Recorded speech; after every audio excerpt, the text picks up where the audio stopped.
Merci beaucoup. J'ai presque envie d'exprimer mes sentiments. Comme frère Palmer l'a dit, je suis un bon auditeur.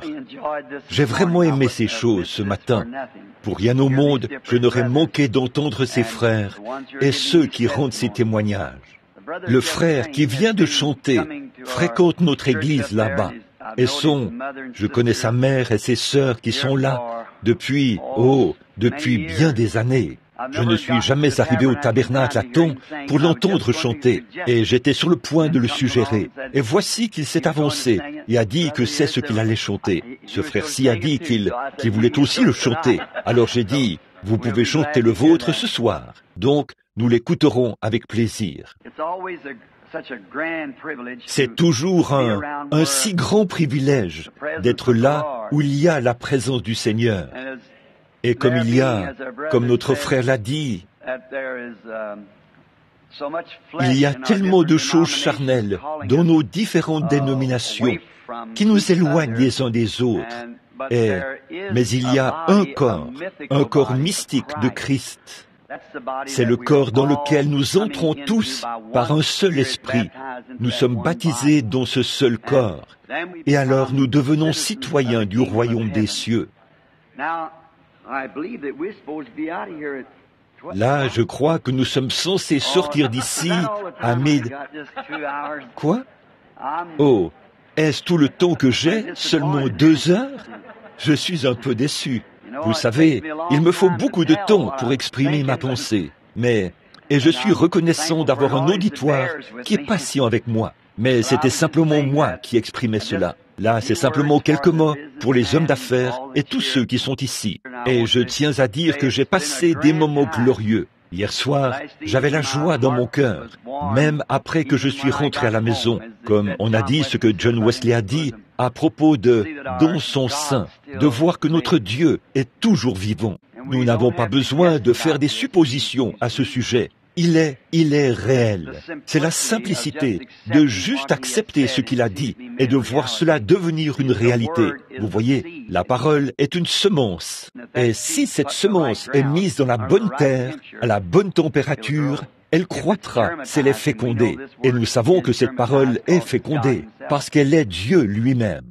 Au commencement était la parole, et la parole était avec Dieu, et la parole était Dieu. Elle est toujours Dieu. Elle a été faite chair et elle a habité parmi nous. Nous sommes si reconnaissants d'apprendre que les méthodistes, les baptistes, les presbytériens, les grecs orthodoxes et tous les autres se rassemblent dans un merveilleux endroit. Et je crois que Jacob a creusé un puits, l'ennemi l'en a chassé et il l'a appelé malice. Puis il a creusé un autre puits, ils l'en ont chassé et il l'a appelé querelle. Puis il a creusé un autre puits et a dit il y a de la place pour nous tous. Donc, je pense que c'est à peu près la même chose. Luther en a creusé un. Wesley en a creusé un. Maintenant, nous en avons un. Il y a de la place pour nous tous. Alors, levons-nous tous et abreuvons-nous à ce même puits. Si vous chevauchez un chameau à 1 bosse, ou un chameau à 2 bosses, ou un chameau à 3 bosses, vous pouvez toujours venir vous abreuver. C'est tout. Nous sommes en route. Bon, je pense qu'après cette petite touche d'humour et tout, ce qui est une bonne chose à mon avis, Dieu lui-même a aussi le sens de l'humour, vous savez. Je pense que nous devrions simplement courber la tête pendant un instant pour prier, avant d'aborder cette parole. Notre Père, toi, le Dieu grand et puissant, à qui notre chanteur vient d'exprimer les sentiments que nous avons tous, que tu es grand. Nous nous approchons de toi au nom de ton enfant bien-aimé, le Seigneur Jésus, notre sacrifice. Et alors que par la foi, nous sortons de ce bâtiment pour entrer dans ta présence, nous contemplons ton trône à travers notre sacrifice, sachant qu'il nous a promis que si nous demandons quoi que ce soit en son nom, cela nous sera accordé. Nous allons essayer de lire ta parole et d'en parler. Puisse le Saint-Esprit prendre la parole maintenant et la planter dans le cœur de chacun de nous. Circoncire les lèvres qui vont parler et les oreilles qui vont entendre et faire qu'elles tombent dans la bonne terre pour produire au centuple. C'est au nom de Jésus que nous le demandons. Amen. Si, d'habitude, bien des gens aiment prendre les passages de l'Écriture que les ministres lisent, j'aimerais attirer votre attention sur l'Évangile de Marc, chapitre 10, à partir du verset 17, que nous lirons pour en tirer un contexte. Comme Jésus se mettait en chemin, un homme a couru vers lui, et se jetant à genoux devant lui, « Bon maître, lui demanda-t-il, que pour avoir la vie éternelle. » Jésus lui dit, « Pourquoi m'appelles-tu bon? Il n'y a de bon que Dieu seul. Tu connais les commandements. Tu ne commettras point d'adultère, tu ne tueras point, tu ne déroberas point, tu ne diras point de faux témoignages, tu ne feras tort à personne. Honore ton père et ta mère. » Il lui répondit, « Maître, j'ai observé toutes ces choses dès ma jeunesse. » Jésus, l'ayant regardé, l'a aimé et lui dit, « Il te manque une chose. Va, vends tout ce que tu as, donne-le aux pauvres, et tu auras un trésor dans le ciel.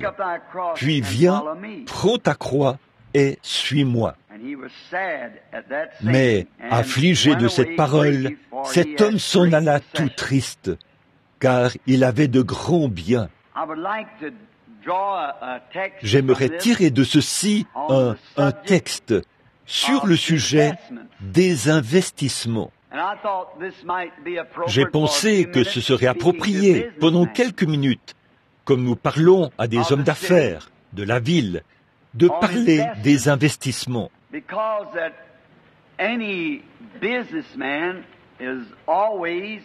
Parce que tout homme d'affaires, s'il est un bon homme d'affaires, il s'intéresse toujours à de bons investissements.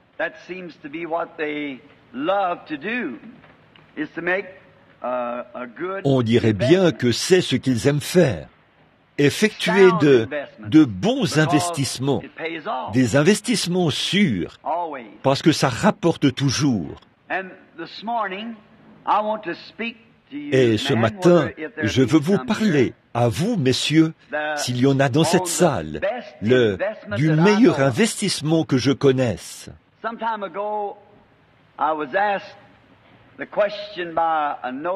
Il y a quelque temps, un ministre bien connu de l'église baptiste d'où je viens m'a posé une question.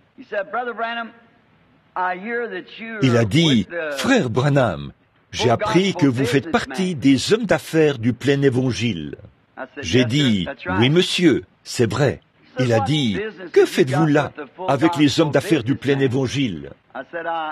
J'ai dit, « Je suis un homme d'affaires. » Il a dit, « Un homme d'affaires ?» J'ai dit, « Oui, monsieur. » Il a dit, « Dans quel domaine travaillez-vous ?» J'ai dit, « Les assurances. » Et il a dit, « Quoi ?»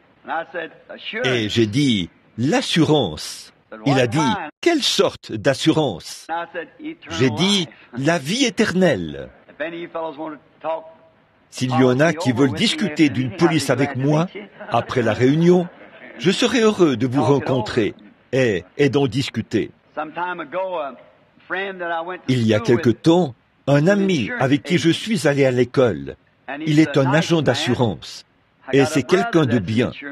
J'ai un frère qui est agent d'assurance, mais il se trouve que je n'ai jamais souscrit à une assurance. Alors je n'ai rien contre ça. Mais ce jeune homme est venu me voir une fois. Il s'appelle Snyder. Son frère est un ministre baptiste. Wilmer m'a dit, il a dit, « Billy, j'aimerais te parler d'assurance. » Et j'ai dit, « Merci Wilmer. » Et je dis, « Je vais parler de n'importe quoi d'autre. » Mais, et je dis, « J'ai déjà une assurance. » Et il a dit, « Oh, je suis désolé. » Il a dit, « Tu as quoi ?» J'ai dit, « J'ai l'assurance. » Et ma femme m'a regardé comme si j'étais un menteur. Elle s'est arrêtée et elle m'a lancé un regard parce que je n'ai aucune police d'assurance. Et il a dit, « Billy, quelle assurance as-tu » J'ai dit, l'assurance. Assurance bénie, Jésus est mien. Oh, quel avant-goût de la gloire divine. Je suis un héritier du salut, acquis par Dieu, né de son esprit, lavé dans son sang. Il a dit, c'est très bien ça, Billy, mais ce n'est pas ça qui t'installera ici, au cimetière. J'ai dit, ça m'en fera sortir. Je ne me fais pas de soucis pour y entrer. Je veux en sortir.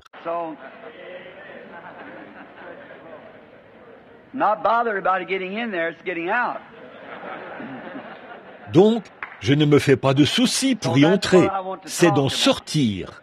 Alors, c'est de ça que je veux parler. Quelqu'un qui a de l'argent veut naturellement effectuer un bon investissement. Un homme qui a, disons, 10 000 $, il aimerait bien les investir. Ne les gardez pas dans votre poche, puisque vous savez que les voleurs les voleront. Donc, vous ne voulez pas faire ça.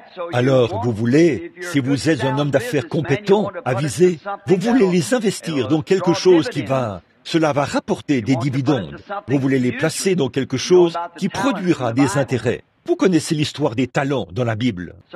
Alors, vous devez les investir dans quelque chose dont vous toucherez des dividendes, dans une bonne affaire sûre. Ainsi, vous ne voulez pas les investir dans quelque chose qui n'est pas sûr. Personne ne voudrait faire ce genre de choses. Un homme d'affaires compétent et intelligent n'opterait pas pour ce genre de choses. Vous les hommes, vous ne le feriez pas. Vous n'investiriez pas dans quelque chose dans l'une de ces choses où on vous promet de devenir riche du jour au lendemain, sans que vous en connaissiez l'origine. Vous feriez mieux de faire attention à ça. Sinon, vous perdrez tout ce que vous avez, parce que ça, c'est parier. Et parier, ce n'est pas une bonne affaire, sûre. Il y a un certain risque lié à cela. Et vous ne devez pas prendre ce genre de risque. Mais ce que vous voulez faire, c'est de les investir dans quelque chose, dans une bonne entreprise bien établie, qui rapporte de gros dividendes. Quelque chose de stable, de fiable, quelque chose que vous savez qu'il a rapporté et qu'il est éprouvé que ça rapporte. Quand vous trouvez quelque chose comme ça, où vous pouvez effectuer votre investissement, eh bien, alors vous avez l'assurance que vous obtiendrez quelque chose. Vous pouvez être sûr lorsque vous y investissez votre argent. Mais si une affaire n'est pas très sûre, eh bien, vous ne voudriez pas vous y aventurer. Un bon plan fiable, quelque chose qui vous rapporterait bien.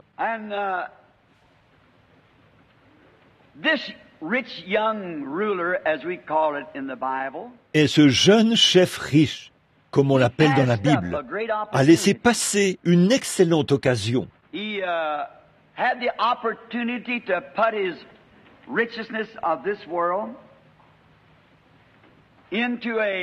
avait l'occasion de placer ses richesses de ce monde dans un plan garanti. Mais il l'a manqué. Il ne l'a pas fait. Il lui avait été donné l'occasion d'en toucher des intérêts, d'effectuer un excellent investissement. Mais il a totalement manqué de saisir cette occasion, comme beaucoup d'entre nous le font aujourd'hui.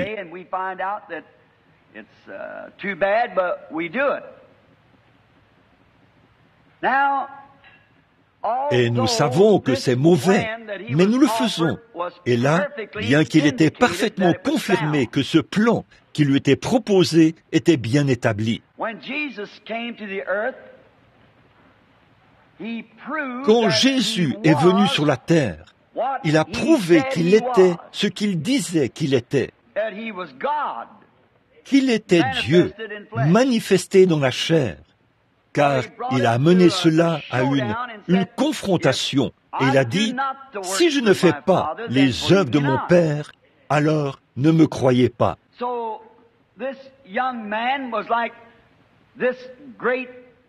Donc, ce jeune homme était comme ce grand et riche âge de Laodicée dans lequel nous vivons.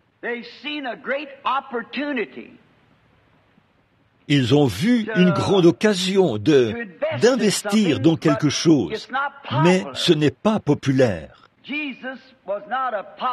Jésus n'était pas un homme populaire à son époque, sauf parmi les pauvres et les illettrés. L'Église à son époque, la dénomination à son époque, ou les religions sectaires n'avaient rien à faire avec lui.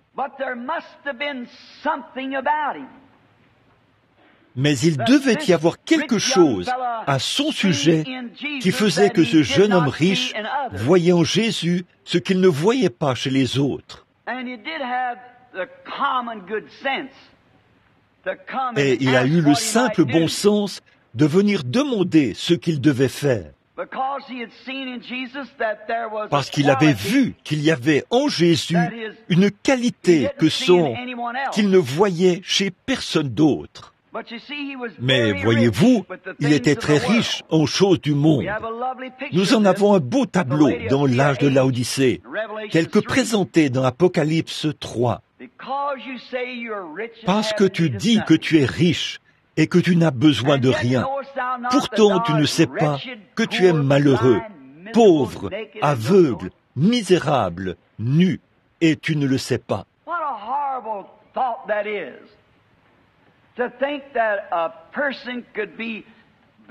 Quelle pensée horrible de s'imaginer que quelqu'un pourrait être aveugle ou qu'il serait nu dans la rue, c'est quelque chose d'horrible.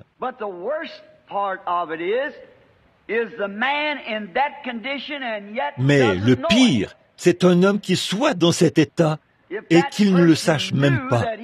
Si cette personne savait qu'elle est dans cet état-là, elle essayerait de s'en sortir. Mais voici qu'elle est dans cet état et qu'elle ne sait pas qu'elle est dans cet état. Et vous ne pouvez pas la convaincre du contraire. C'est le tableau que nous voyons aujourd'hui. Beaucoup d'entre nous voient Dieu agir en ces derniers jours. Nous voyons le Saint-Esprit venir parmi nous et confirmer les promesses mêmes de la Bible, les promesses que Christ a annoncées. Et pourtant, à cause de nos différents dénominationnels, de nos credos et de notre statut social, comme dans le cas de ce jeune homme, nous rejetons l'occasion comme il le fait, ou comme il l'a fait. Ils avaient peur d'investir.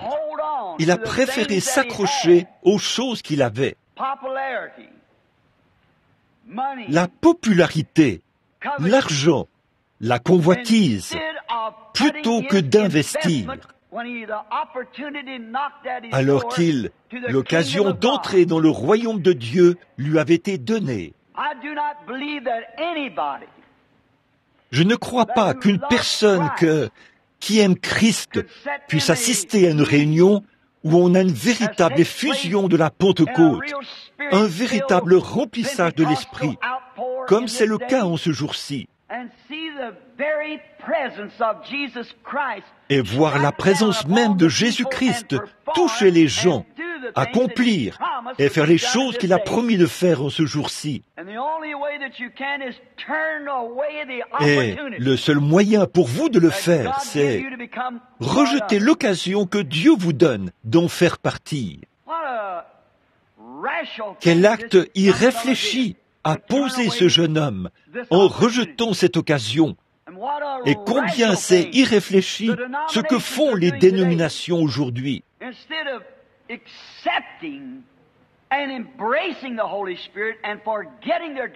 Au lieu de recevoir et d'embrasser le Saint-Esprit et d'oublier leurs différends, ils désunissent les frères, essaient de former de petits groupes qui suivront leurs tendances. Nous voyons que dans Apocalypse 3, dans l'âge de Laodicée, dans lequel nous vivons maintenant, selon mon interprétation de l'Écriture, lorsque le message de l'âge de Laodicée a été proclamé, comme il en a été dans chaque âge a eu un messager. Nous sommes arrivés dans ce dernier jour, Et nous avons vu que cette Église était très riche. Et que les gens étaient tellement en désaccord avec lui qu'ils l'ont expulsé de l'Église.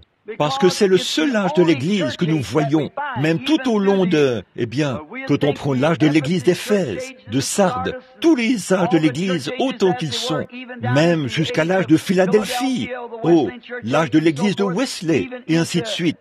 Dans tous ces âges, il n'a pas été expulsé, mais dans l'âge de l'Église de Laodicée, il était à l'extérieur, mais il continuait de frapper, cherchant à entrer dans sa propre Église. Avec sa présence divine, comme quand il était sur la terre, là, Dieu était dans une seule personne. Maintenant, Dieu est dans son Église. Sa vie se partage parmi son peuple.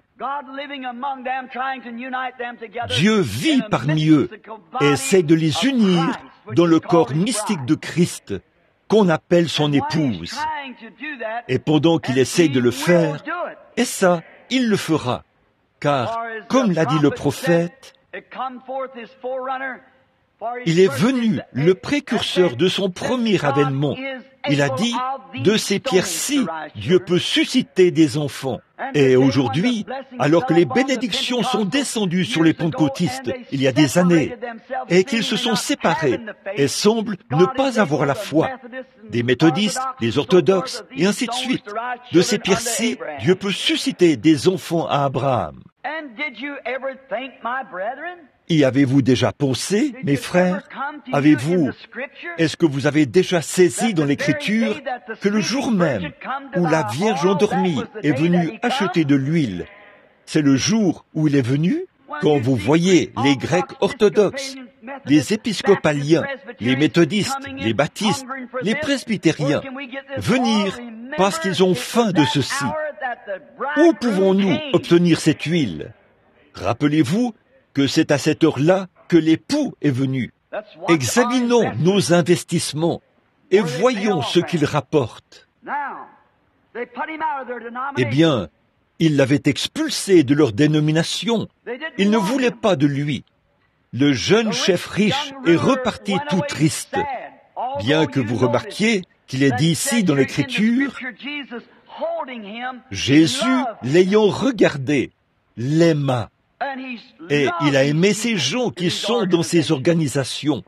C'est le peuple de Dieu. Il les a aimés et il a offert, et l'a offert depuis les 50 dernières années, l'occasion d'effectuer un autre investissement en lui. Non pas dans un bâtiment d'église, mais dans la puissance et la résurrection de Christ et dans le fait de recevoir le baptême du Saint-Esprit. Ce n'est pas populaire, certainement pas. Ça n'a jamais été populaire. Tout ce que Dieu fait sur la terre n'a jamais été populaire depuis le commencement. C'est très impopulaire. C'est voulu ainsi. Jésus n'a-t-il pas traité les pharisiens de murailles blanchies? Il a dit, « Lequel de vos pères n'a pas persécuté les prophètes? Vous blanchissez leurs tombeaux maintenant, mais c'est vous qui les y avez mis. » Ils les bâtissent sur quelque chose d'important. Les méthodistes le font sur John Wesley, un grand homme. Les luthériens le font sur Martin Luther, et ainsi de suite. Et aujourd'hui, les pentecôtistes essaient de bâtir un tombeau sur quelque chose qui est arrivé il y a 50 ans.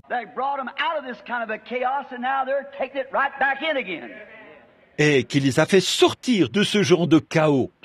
Voici maintenant qu'ils y retournent. Ça, c'est astiquer le tombeau des gens que nous y avons mis nous-mêmes. C'est vrai. Maintenant, cette importante police d'assurance en laquelle je demande à chacun d'investir aujourd'hui, portons là-dessus un regard rétrospectif. Et toute chose devrait être comme dans n'importe quelle autre affaire. Avant de faire un investissement, nous devrions nous renseigner sur l'entreprise ou sur la chose que nous essayons d'acheter.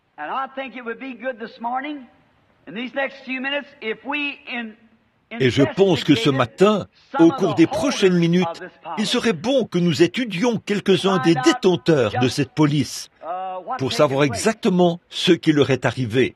C'est la seule chose à faire lorsqu'on a l'intention d'investir dans une affaire. D'habitude, on demande à son prochain, qu'en est-il de l'entreprise telle et telle? Qu'en est-il de la société telle et telle? Eh bien, cela a rapporté ceci à un tel.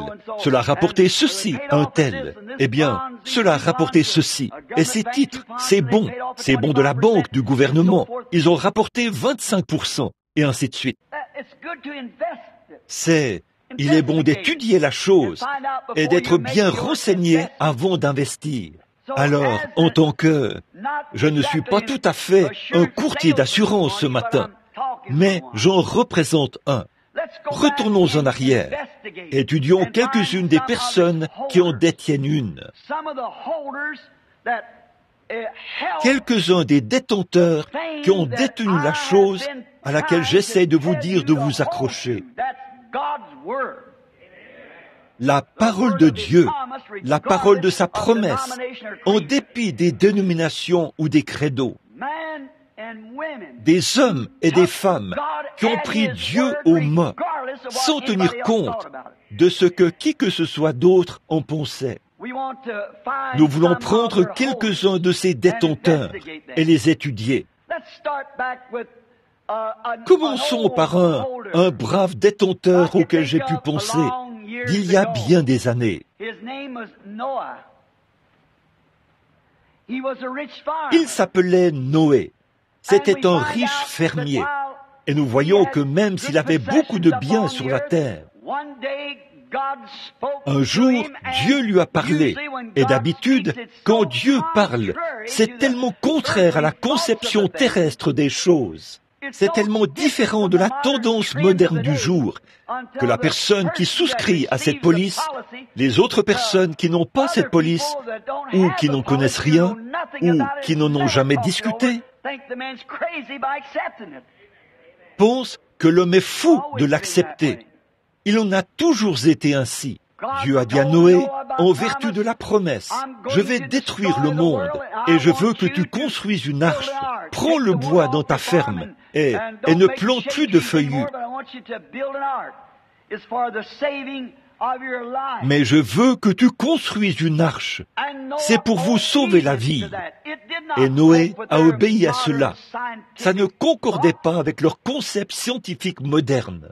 Vous savez, nous apprenons que la civilisation de cette époque-là était plus avancée que celle que nous avons aujourd'hui. Jésus a dit, ce qui arriva du temps de Noé arrivera de même à la venue du Fils de l'homme. Une civilisation moderne. Et la Genèse nous dit qu'il n'y avait jamais eu de pluie qui était tombée du ciel, que Dieu arrosait par irrigation.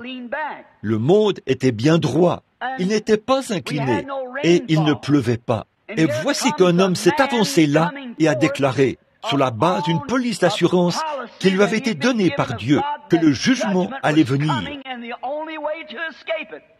et qu'il n'y avait qu'un seul moyen d'y échapper, qu'un phénomène comme la pluie allait se produire et que l'eau allait tomber du ciel. Peut-être que certains de leurs scientifiques modernes pouvaient installer leurs instruments et dire « Nous pouvons sonder la Lune par radar et il n'y a pas d'eau dans le ciel. Cet homme est complètement fou. Laissez-le. Il amènera la disgrâce sur lui. » Si ce n'est pas là un tableau du croyant des temps modernes aujourd'hui, il est considéré comme quelqu'un qui est complètement fou. Il est émotif. Il est dérangé. Je remercie le frère qui est là au bout pour cette belle déclaration. J'ai été assez insensé pour croire la parole. C'est très bien. Je tiens à demeurer insensé. Une fois, j'ai vu une petite enseigne. On m'a parlé d'un homme là-bas en Californie qui portait une grande plaque ici sur son torse où il était écrit « Je suis un fou de Christ ». Et au dos, ça disait, avec un point d'interrogation, « De qui êtes-vous le fou ?» Ah oui. Noé passait pour un fou aux yeux du monde à cette époque-là, à cause de Dieu et à cause de la parole. mais il avait une police d'assurance qui allait lui rapporter des dividendes, qui allait faire en sorte qu'il ait la vie sauve. Comme je l'ai déjà dit, il se peut que ça ne concorde pas avec tous les mouvements scientifiques. Aujourd'hui, les gens pourraient essayer de dire que c'est purement de l'émotion, comme l'a dit un frère ici, lors de son témoignage. Je crois qu'il a dit qu'il ne voulait pas d'émotion. Et c'est très bien. Je pense qu'il y a beaucoup de choses radicales qui sont associées, qui se déroulent avec ça. Je lisais la vie de Martin Luther, ou son histoire, et il y est dit que ce qui était phénoménal, ce n'était pas tant le fait que Luther ait pu protester contre l'Église catholique et s'en tirer, mais ce qui était phénoménal, c'est que cet homme ait pu garder la tête au-dessus de tout le fanatisme qui a suivi son réveil. C'est pareil aujourd'hui. Ce qui est phénoménal. Ce n'est pas tant de voir les gens sortir des organisations et tout, mais c'est qu'un homme puisse s'en tenir à la parole et garder la tête au-dessus de tout le fanatisme qui essaie de suivre un tel mouvement. Des sensations et tout ce sur quoi les gens fondent leur foi, ce qui est absolument charnel, comme notre précieux frère nous l'a cité au sujet du grec. Vous voyez, ils vont là dehors et font la même chose, poussés par la chair, la dénomination et tout le reste. Mais quelqu'un qui puisse garder la tête au-dessus de tout ça et s'en tenir à l'ainsi dit le Seigneur. C'est vrai. Nous voyons que Noé, qu'après que vous avez obtenu cette police dont je parle ce matin, l'assurance du salut, vous serez toujours mis à l'épreuve. Et il y a toujours, le royaume de Dieu ne vient pas par l'observation. Et nous savons qu'on est mis à l'épreuve. Tout fils qui vient à Dieu doit être formé. Je pense que c'est ce qui ne va pas aujourd'hui avec notre bande de petits Elvis et de Ricky. Ils n'ont pas reçu la bonne formation. Papa avait l'habitude de m'amener à la remise à bois et j'ai reçu une bonne éducation sur la manière de me comporter. Il avait une branche de hickory au bout de laquelle il y avait tous les 10 commandements. Ça m'a certainement inculqué la discipline. C'est dommage que nous n'ayons pas davantage de pères et de mères qui feraient la même chose aujourd'hui. Plutôt que de rouler dans leur bolide, de sortir toute la nuit dehors, et leurs filles qui se trémoussent dans... Oh, vous savez ce que je veux dire. Mais là, vous êtes testés, vous êtes mis à l'épreuve pour être éprouvés. Et Noé, après le temps qu'il avait passé à prêcher, quand il s'est tenu dans l'arche de sa porte, il a lancé à la porte de son arche plutôt, il a lancé le tout dernier appel. Puis Dieu lui a dit, « J'en ai fini avec eux. Entre dans le refuge qui a été pourvu. » Je pense que c'est là où nous nous tenons. Entrez dans ce lieu sûr. Le trafic du péché devient terrible. Mais Dieu nous a donné un lieu sûr, comme je le disais hier soir, en parlant de la vaccination.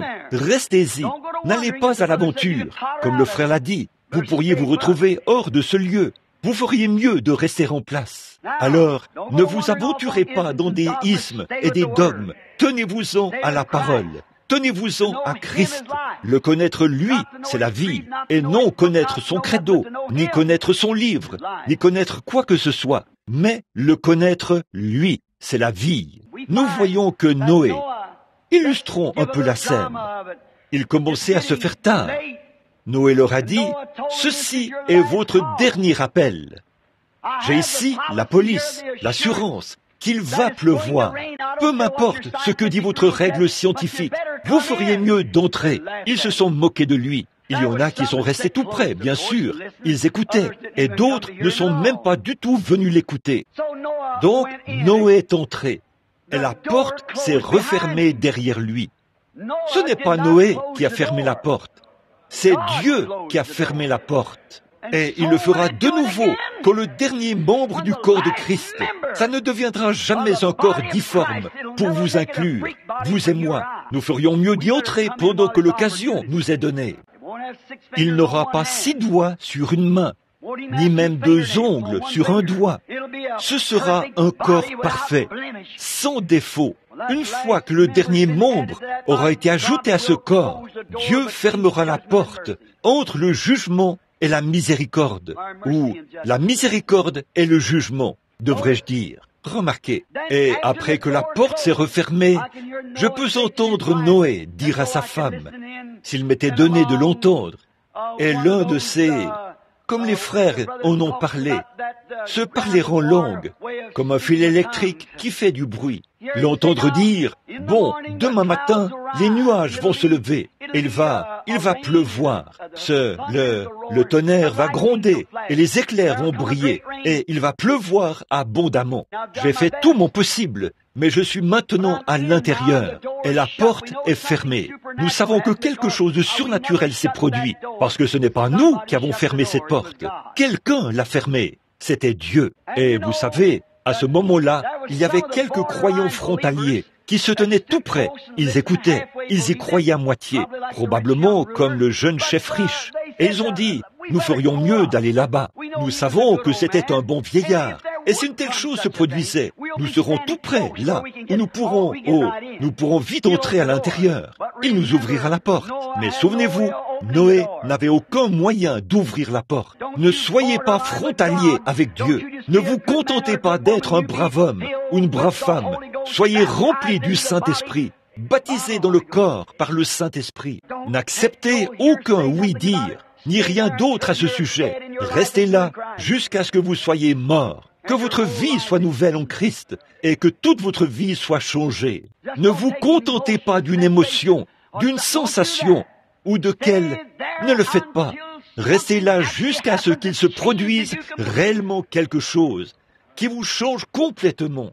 Noé était à l'intérieur et là, ces croyants frontaliers sont allés là-bas discrètement en se disant « il se peut qu'il pleuve », comme l'a dit le vieil homme. Il s'est passé quelque chose de phénoménal. De la même manière, le monde peut voir aujourd'hui que quelque chose est en train de se passer. Et le premier matin, lorsque Noé s'est réveillé et qu'il est monté pour regarder par la fenêtre, le soleil s'est levé et il brillait comme d'habitude. J'imagine que Noé a vérifié, qu'il s'est dit « un instant, là, voyons voir si j'avais raison ». Il est retourné à la parole, à son appel, à sa promesse. Tout était parfaitement en ordre. Eh bien, il a juste retardé cela. Ça sera probablement demain. Le lendemain, le soleil s'est levé. Eh bien, le croyant frontalier, lui, est aussi devenu un critiqueur. Il a dit, voyez, il n'y avait rien de vrai là-dedans. Il est reparti. Mais finalement, après que Dieu l'a mis à l'épreuve une dernière fois, voici que le matin du 7e jour, le ciel était noir. Le tonnerre grondait. Les éclairs brillaient. Puis de grosses gouttes de pluie se sont mises à tomber. Et tout le monde, affolé, s'est mis à pousser des cris et à chercher cette arche. Mais il était trop tard, comme la Vierge endormie qui frappait à la porte. Il était trop tard. N'attendez pas que ce moment-là arrive. Venez maintenant. Remarquez, alors, après tout ça, la pluie est devenue plus forte. Les rues ont commencé à se remplir d'eau. Les égouts se sont remplis. L'eau a commencé à monter. Certains d'entre eux ont dit, nous allons simplement nous construire un bateau pour pouvoir flotter. Nous irons nous chercher un rondin de peuplier. C'est ce que trop de gens font aujourd'hui. Ils essaient de prendre un rondin de peuplier pour pouvoir flotter. Mais nous voyons que cela a coulé. Et ils se disaient qu'ils pourraient construire des bateaux et que tout irait bien. Mais leurs bateaux ont coulé. C'est ce que vous pensez aujourd'hui, que nous pouvons construire une organisation ou y instruire un groupe de gens et que ça fonctionnera de toute façon, que ce soit construit selon les directives de Dieu ou pas. Mais la seule chose qui passera le test, c'est une église construite selon les directives de Dieu, par la parole, et remplie du Saint-Esprit. Il faut qu'elle soit instruite par Dieu, inspirée par Dieu. L'homme n'a rien à faire là-dedans. C'est Dieu et Dieu seul. Le niveau des eaux a commencé à monter autour de l'arche. Madame Noé et probablement ses belles-filles se posaient des questions. Noé a dit, restez bien tranquille. Dieu a fait la promesse. Notre assurance est absolument garantie. Et il savait que sa construction était conforme à ses instructions. Et je me demande aujourd'hui, si nous examinions et que nous regardions autour de nous, nous verrions si nos constructions sont conformes aux instructions. Car il a dit, si un homme croit en moi, il fera lui aussi les œuvres que je fais. Je me demande si notre construction concordera avec l'instruction qui nous a été donnée. Mais Noé a vérifié. Tout, chaque recoin était bien en place. Il a dit, maman, ça va forcément marcher. Dieu a promis qu'il en serait ainsi. Eh bien, a-t-elle dit, j'ai regardé dehors et j'ai vu les Jones et tout. Leur bateau a coulé et le nôtre est encore cloué au sol. Ce qu'il faut, c'est juste un peu plus de persécution, un peu plus du jugement de Dieu pour le faire monter. Finalement, les eaux ont monté encore et encore. Et au bout d'un moment, toute la famille a senti quelque chose bouger. Il a quitté le sol. Je veux simplement être en lui. Un de ces jours, j'en ai plutôt assez de cette vieille maison de pestiféré. À 53 ans, un de ces jours, je m'attends à sentir quelque chose bouger. Nous voulons partir. L'arche montait, tandis que les autres coulaient. L'arche montait. Dieu avait accompli sa promesse selon sa parole. Satan l'a éprouvé. Satan a essayé de le décourager. Il a essayé de le décourager par les gens de cette époque-là, par les religions de cette époque-là, par la science de cette époque-là. J'ai lu dans le journal hier, je crois, ou avant-hier, où on disait que la science a trouvé un moyen pour que l'homme n'ait plus à mourir, qu'il ait la vie éternelle. Eh bien, ils pensent que c'est quelque chose de nouveau. Ça, nous l'avons depuis 2000 ans. Ils pensent que c'est quelque chose de nouveau. Comme David Duplessis l'a dit une fois, la Russie se vantait du fait qu'elle avait envoyé un homme dans l'espace. Nous en avons un dans l'espace depuis 2000 ans. Nous sommes tellement en avance sur eux qu'ils ne savent même pas où ils en sont. Certainement, un intercesseur entre nous et Dieu. Avec cette assurance, quand je verrai le sang, je passerai par-dessus vous. Quand les jugements viendront, ne voulez-vous pas être intéressé à une telle police d'assurance? Vous devriez l'être, parce que toutes les autres polices failliront. C'est tout à fait vrai.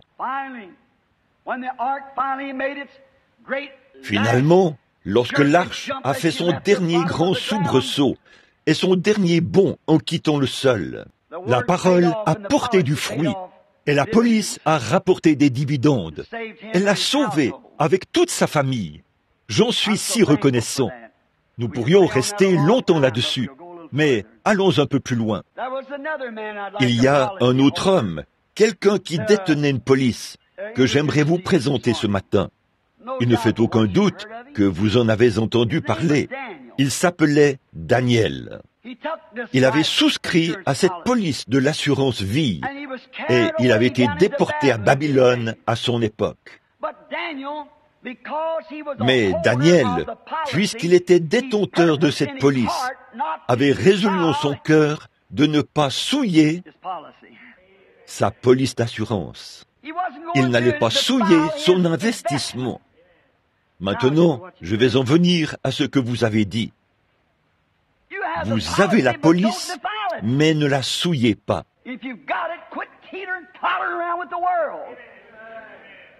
Si vous l'avez, arrêtez de jouer à la balançoire avec le monde. Tenez-vous loin du monde. Et Daniel avait résolu en son cœur de ne pas souiller son héritage par les mets du roi. Maintenant que certains d'entre vous, les femmes, laissent pousser leurs cheveux, c'est vrai que certains d'entre vous, les hommes, commencent à faire quelque chose. Honte à vous, les prédicateurs, qui avez honte de le dire. Que Dieu ait pitié de vous. Vous avez peur d'être expulsé de votre organisation. Qu'en est-il d'être expulsé de l'arche? Souvenez-vous, frères, c'est la parole de Dieu qui le dit. Ne souillez pas votre investissement. Si vous avez effectué l'investissement, alors tenez-vous-y et gardez cela dans un endroit sûr, à l'intérieur de votre cœur, dans votre âme. Tenez-vous-y, ne souillez pas cela avec les choses du monde. Église, revenez à Dieu, éloignez-vous de ces petites choses après lesquels vous courez. Les unitaires vous mettent à la porte. Vous vous joignez aux assemblées. Les assemblées vous mettent à la porte. Vous allez à l'église de Dieu. Cessez de souiller votre héritage. Cessez de souiller votre investissement. J'aurais dû dire, retournez, gardez cela pur, travaillez pour Dieu. Je pourrais mentionner et vous faire remarquer que dans le cas de Daniel, cela lui a sauvé la vie. Lorsqu'on l'a jeté dans la fosse aux lions, les lions n'ont pas pu le manger. Il y avait quelque chose qui clochait, parce que l'ange du Seigneur avait été envoyé pour le protéger, et cela lui a sauvé la vie. Et s'il y a quelque chose d'important pour tout mortel, c'est la vie. Qu'y a-t-il de plus important que la vie? Lequel? Est-ce qu'un médecin pourrait se tenir ici ce matin et vous parler d'un comprimé qu'il a inventé par la science pour vous permettre de vivre 100 ans ou 1000 ans? Voyons, vous vendriez tout ce que vous avez pour l'avoir. Bien sûr que vous le feriez. La vie est précieuse. Mais j'essaie de vous parler d'une police, d'une assurance qui ne vous fera pas vivre pendant 100 ans, qui ne vous fera pas vivre pendant 1000 ans, mais vous vivrez éternellement. Parce que c'est une assurance de la vie éternelle. Et c'est ce qu'il nous faut. Les enfants hébreux avaient aussi la même police et l'assurance. Et c'était clair pour eux qu'ils ne se prosterneraient pas devant quoi que ce soit de contraire à la parole de Dieu. Peu importe le nombre de choses qui leur étaient présentées. Vous devez adhérer à ceci, sinon nous vous mettrons à la porte.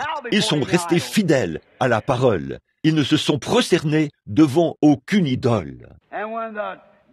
Et lorsque le jugement est venu, leur vie a été sauvée parce qu'ils détenaient la police dont je parle.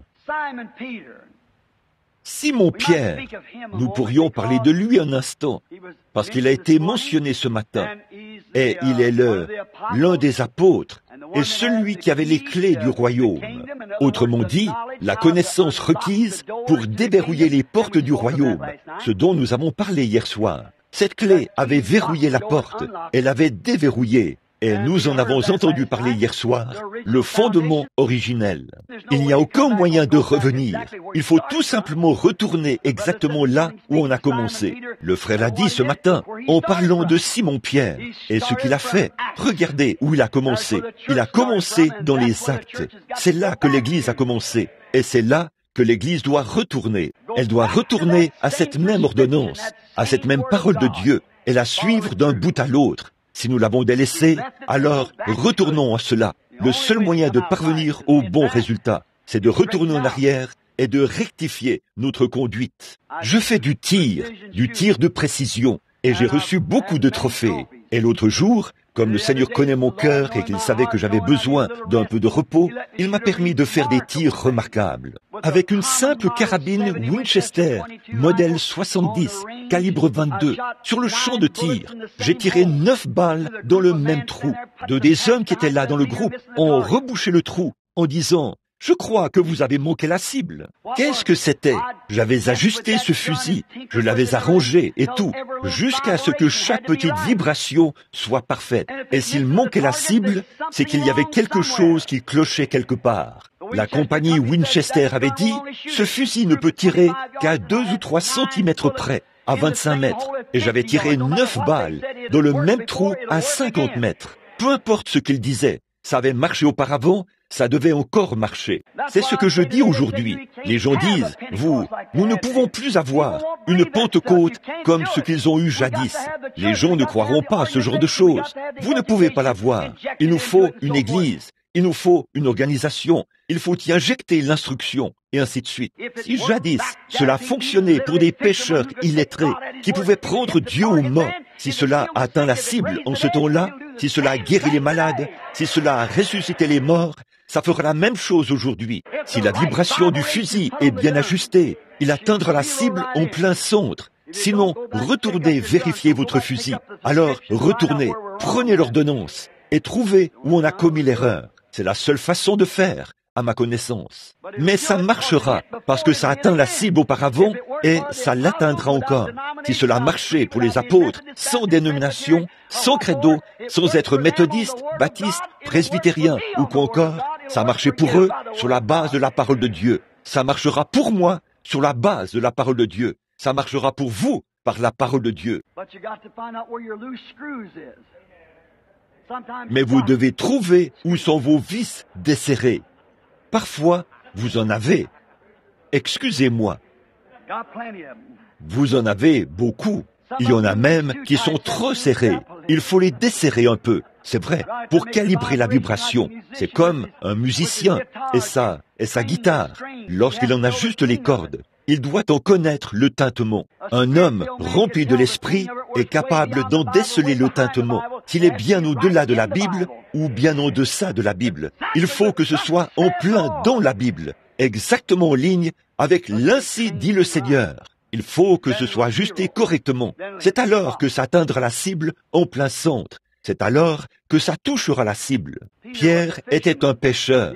Ça faisait longtemps qu'il manquait la cible. Son père lui avait dit, avant sa mort, peut-être, « Fiston, je suis un vieil homme, j'attends le Messie, nous l'attendons depuis l'Éden. Il ne viendra probablement pas en mon jour, mais il viendra peut-être en ton jour. Mais ne te laisse pas tromper, fiston. Beaucoup viennent tout le temps et ils prétendent être le Messie. Mais nous, quand le Messie viendra, souviens-toi, nous devons nous en tenir à la parole, qui dit ce que sera le Messie.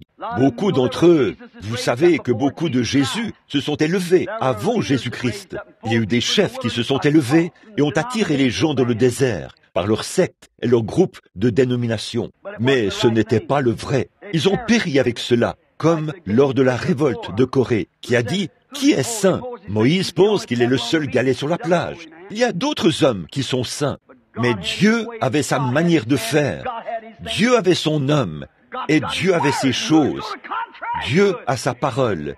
Qui va s'y opposer? Tenez-vous-en à cela. Maintenant, regardez. Il a dit, « Simon, mon fils, quand le Messie viendra ?» Moïse a dit, par la parole, qu'il serait un prophète comme lui. Quand André est allé voir Jésus, il est revenu et a essayé de lui dire. J'imagine que Pierre a secoué la tête et a dit, « Je suis un pêcheur. J'ai investi dans les filets de mon père. Je vais attraper des poissons. C'est ça mon métier. Et je suis un pharisien. Donc, je vais laisser ça comme ça. Je vais à l'église. Je suis aussi bon que n'importe quel autre homme. C'est tout. C'est bien. J'appartiens à l'église dont mon père faisait partie. Ou la tradition. Je vais simplement m'en tenir à ça. » Mais un jour, il est entré dans la présence de cet homme. Et dès qu'il est entré dans sa présence, il lui a dit, « Ton nom est Simon, et tu es le fils de Jonas. » Non seulement il le connaissait et savait qui il était, mais il connaissait son vieux père pieux, qu'il avait instruit, et c'était conforme à la parole. Il était prophète. Pierre a effectué un investissement. Il a abandonné ses filets. Il a dit, « Venez, suivez-moi, je vous ferai pêcheurs d'hommes. » Quelle différence avec le jeune chef riche qui voulait conserver ses richesses. Mais il a abandonné tout ce qu'il avait pour suivre Jésus. C'est Nathanaël ou Philippe qui est allé dire à Nathanaël, qui avait peut-être une grande oliveraie. Il était là-bas en train de l'examiner. Et lorsque Philippe lui a parlé de ce qu'il avait trouvé, il a d'abord un peu critiqué cela. Mais là, il est venu assister à l'une des réunions. Et dès qu'il l'a vu, comme il était un érudit versé dans les Écritures, il savait ce que serait le Messie. Et si c'était en ordre de quitter l'Église qu'il fréquentait, ces orthodoxes qui rejetaient Jésus, qui rejetaient la police, et qui disaient que ça ne valait rien, qu'on ne pouvait pas s'y fier, qu'il était un homme qui se faisait Dieu, il était un Belzébul, il était un barbare, il n'avait pas de référence, il était un enfant illégitime. Il n'avait pas fréquenté leurs écoles, il n'avait pas été instruit dans leurs séminaires, il était contre leur doctrine, il démolissait leurs églises, et sa doctrine faisait obstacle au peuple. C'est ce qu'on prétendait qu'il faisait, on l'appelait Belzébul, et on disait qu'il avait séduit le peuple par sa doctrine. Eh bien, c'est ce genre de choses qu'on avait injecté en lui. Mais cet homme pieux, Nathanaël, dès qu'il est entré dans la présence de Jésus, il a dit, « Voici un Israélite dans lequel il n'y a point de fraude. » Il a dit, « Rabbi, d'où me connais-tu » Il a dit, « Avant que Philippe t'appelât, je t'ai vu. » Il a effectué un investissement. Son sacrificateur et tous les autres se tenaient là. Il n'avait pas honte. Il avait trouvé quelque chose de réel. Il avait trouvé Dieu en action. Qu'est-ce qu'il a fait? Il a dit, il a couru, s'est jeté à ses pieds et a dit, « Rabbi, tu es le Fils de Dieu, tu es le roi d'Israël. » Il a effectué un investissement. Son nom est immortel. Il y avait là des gens qui s'en sont moqués. Je ne sais pas où ils sont aujourd'hui. C'est du ressort de Dieu. Voyons un peu ce qu'il en est d'une certaine femme. Il y avait une femme, probablement qu'elle était membre d'une église quelque part, et il lui était permis de vivre comme bon lui semblait. Elle avait peut-être aussi les cheveux coupés et tout. Elle vivait probablement selon la tendance de l'époque. Mais un jour, elle est venue au puits, et là se trouvait un homme étrange, un juif, assis dans une petite enceinte circulaire, munie de rideaux. Et quand elle est arrivée là, elle gagnait sa vie à sa façon. Et elle avait probablement plusieurs pièces de deniers romains dans sa poche à ce moment-là, dans sa petite chaussette dans laquelle elle les transportait. Et elle s'est avancée là pour aller chercher de l'eau. Elle était sortie toute la nuit. Peut-être qu'elle s'est rendue au puits vers 11 heures. Je ne sais pas. Mais disons qu'il en était ainsi. Et une fois là-bas, elle a vu un homme ordinaire. Pas un sacrificateur. Il n'y avait sur lui aucun signe dénominationnel. C'était juste un homme ordinaire. Et elle l'a regardé. Il lui a dit, « Apporte-moi à boire. » Elle a dit, « Eh bien, toi qui es juif, tu sais que ce n'est pas bien. Je suis samaritaine. » Il a dit, « Mais si tu savais à qui tu parles, c'est toi qui demanderais. » Vous voyez, de par son apparence extérieure, elle ne le savait pas. Il n'était qu'un homme, mais il avait l'air très sérieux dans ce qu'il disait. Si tu savais à qui tu parles, j'aime ça. C'est comme cette petite femme qui avait été persévérante. La petite femme grecque qui était venue à Jésus.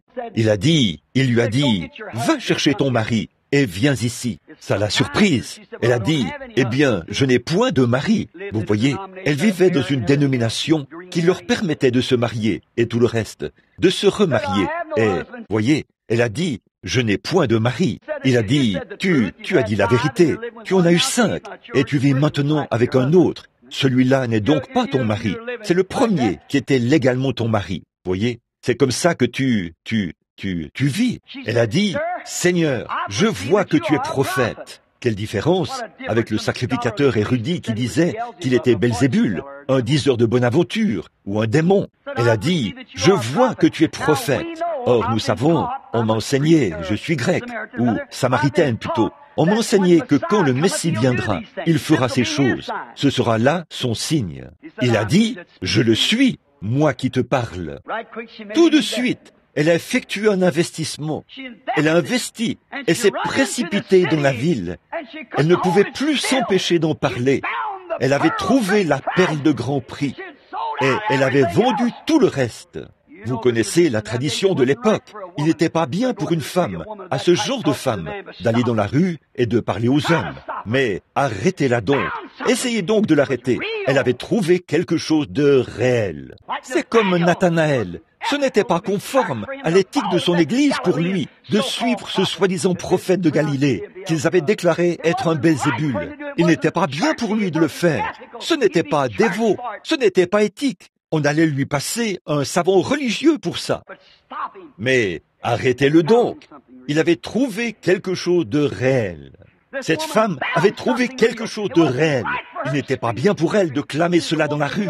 C'était une femme de mauvaise vie. Elle portait une marque, mais elle avait été pardonnée. Elle avait trouvé quelque chose de réel. Et il était impossible de l'arrêter. Ce serait comme éteindre un feu un jour de grand vent.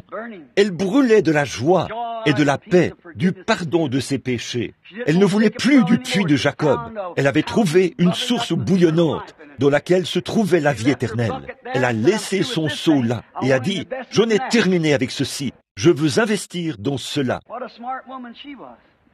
Quelle femme intelligente elle était. Bien sûr, elle avait trouvé quelque chose dans lequel investir. Prenons un autre personnage. J'avais l'intention de parler un instant de la petite femme grecque. Vous voyez, elle avait beaucoup d'obstacles. Voyez, la première chose, peut-être, c'est qu'elle était grecque. Elle n'était pas juive. Sans doute que les gens lui avaient parlé, lui avaient dit, « Un instant, là, rappelle-toi que ta dénomination ne parraine pas cela. » Ça ne changeait rien pour elle. Elle avait entendu, elle avait un besoin.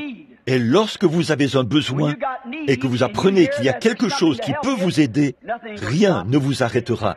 Si Dieu frappe à la porte de votre cœur, vous ne pouvez pas arrêter cela. Personne ne le peut. Non, monsieur. Vous irez de l'avant de toute façon. Je peux imaginer toutes les sœurs de l'Église en train de lui dire, « Eh bien, tu seras un opprobre parmi les gens. » Ça ne l'a pas arrêté. Elle est allée de l'avant. Un autre groupe est venu la voir et lui a dit, « Ton mari est un homme d'affaires. Il te quittera si tu fréquentes cette bande d'exaltés. » Ça ne l'a pas arrêté. Elle a quand même continué. Elle a persisté. Ça rapporte d'être persistant lorsqu'on sait ce que toute personne qui peut accomplir quoi que ce soit sera persistant. De tout temps, les hommes qui ont fait quelque chose de leur vie, ils ont été persistants. Washington, qu'on appelle le père de notre nation, il était persistant à Valley Forge. Peu importe à quel point le Delaware était gelé, il avait prié toute la nuit. Il savait qu'il lui fallait traverser ce fleuve. Et il l'a traversé, en dépit de tout ce qui pouvait arriver. Il l'a quand même traversé. Il a été persistant. Et après que cette femme est arrivée auprès de Jésus, écoutez, voici ce que fait la vraie foi. Quand on trouve un joyau, quand on trouve cette police-ci, peu m'importe combien de gens essayent de vous décourager, qu'on vous mette à la porte de votre église, qu'on fasse tout ce qu'on veut, vous persistez quand même. Vous voulez cette police. Jacob était comme ça. Peu importe ce qu'il lui fallait faire pour obtenir ce droit d'aînesse, il le voulait. Et quand on est dans cette condition-là, que ça devient une question de vie ou de mort, alors on est persistant. Eh bien, je vous le dis, maman était pentecôtiste. Je prierai jusqu'à exaucement ce soir. Mais je suis, si fatigué. Il vous faut un peu de ce vaccin. C'est ce qu'il vous faut. Quelque chose qui vous rend persistant. Elle est arrivée en vitesse. Elle s'est jetée aux pieds de Jésus et a dit, « Fils de David !» Il n'était pas fils de David pour elle. Elle était grecque. Des nations. Il ne lui a pas prêté attention. Et finalement, lorsqu'il s'est tourné vers elle,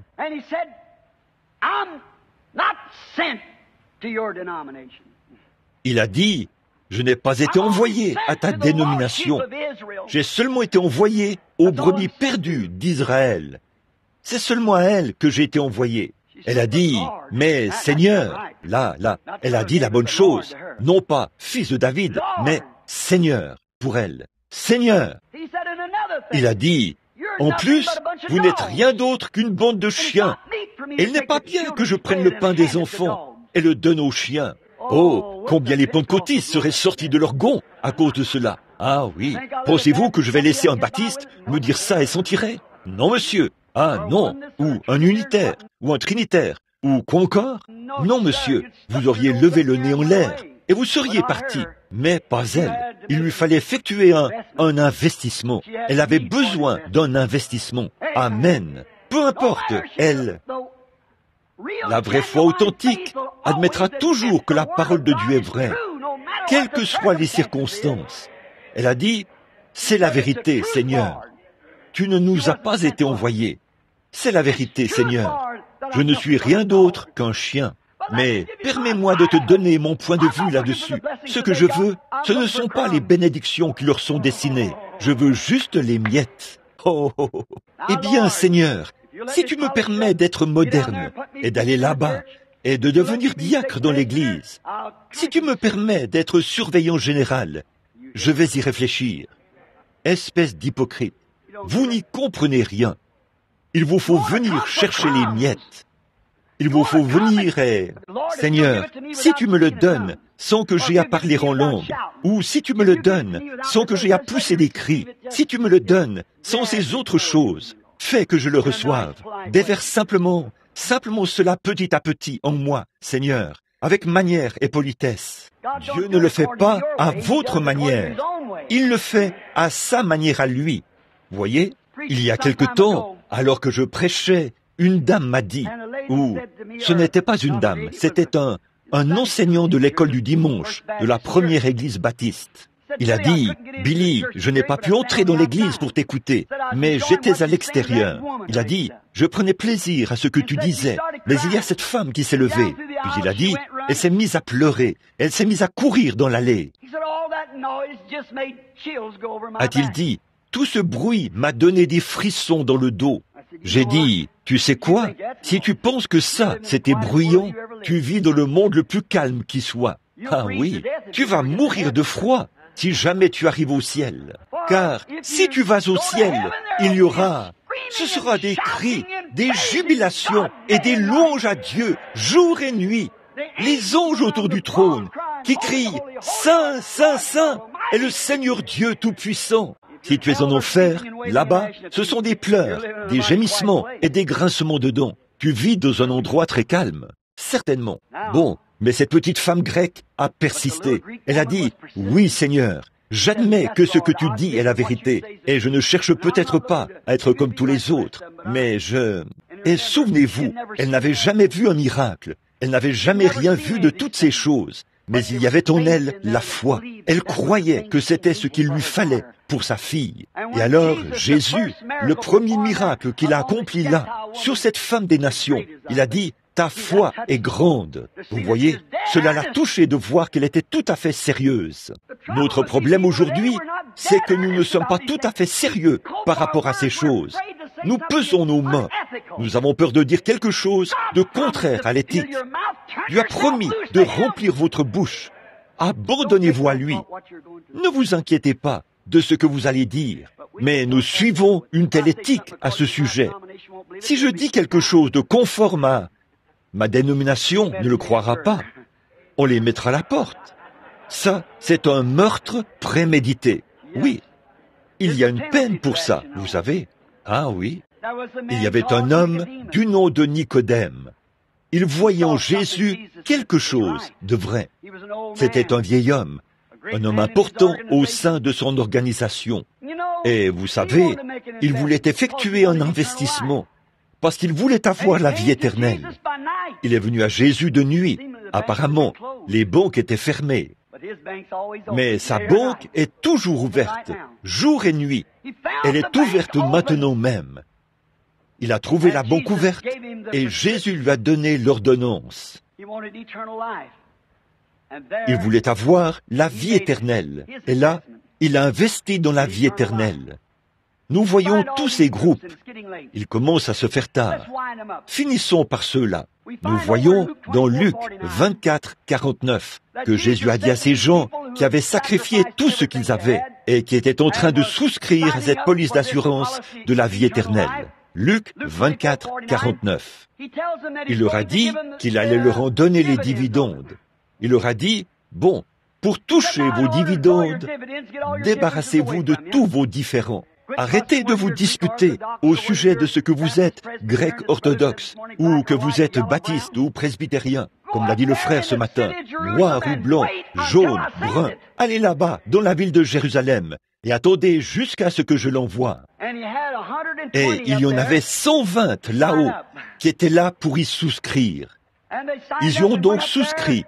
Ils sont allés là-haut pour toucher les intérêts de leur investissement. Et tout à coup, il est venu du ciel un bruit comme celui d'un vent impétueux. Les intérêts leur ont été payés. Ça rapporte toujours. Le jour de la Pentecôte, il y avait environ 3000 âmes qui voulaient souscrire à l'une des polices d'assurance et Pierre leur a donné les termes du contrat.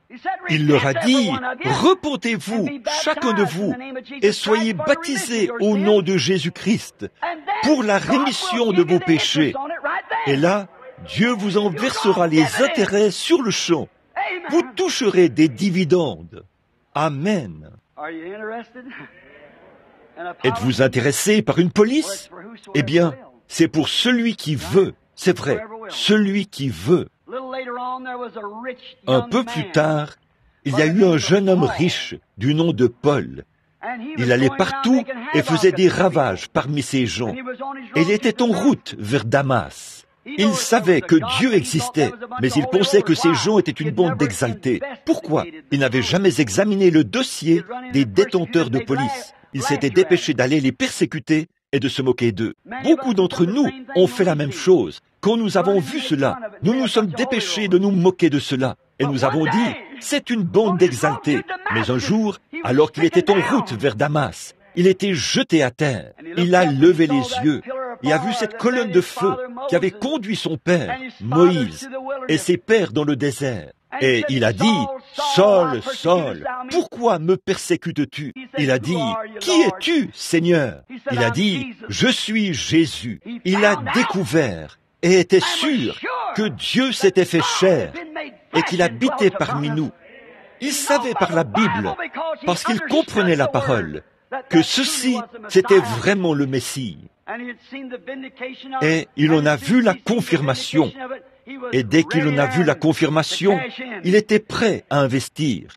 Il était décidé à souscrire à une police d'assurance.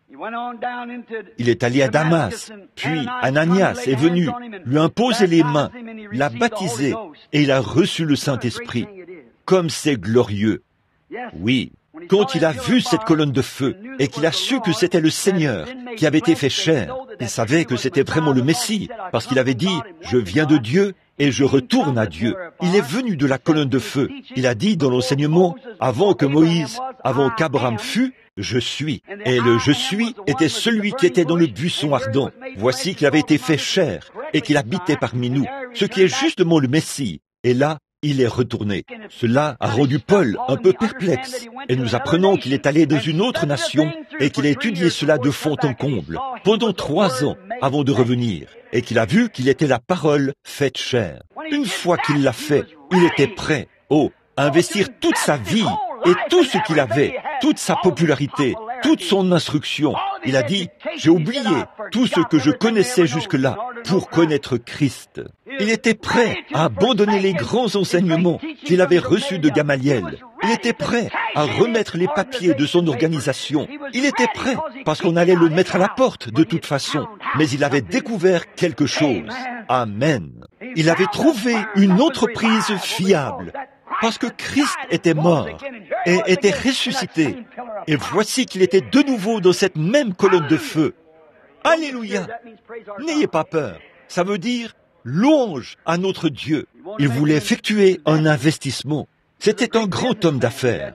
Il avait du bon sens.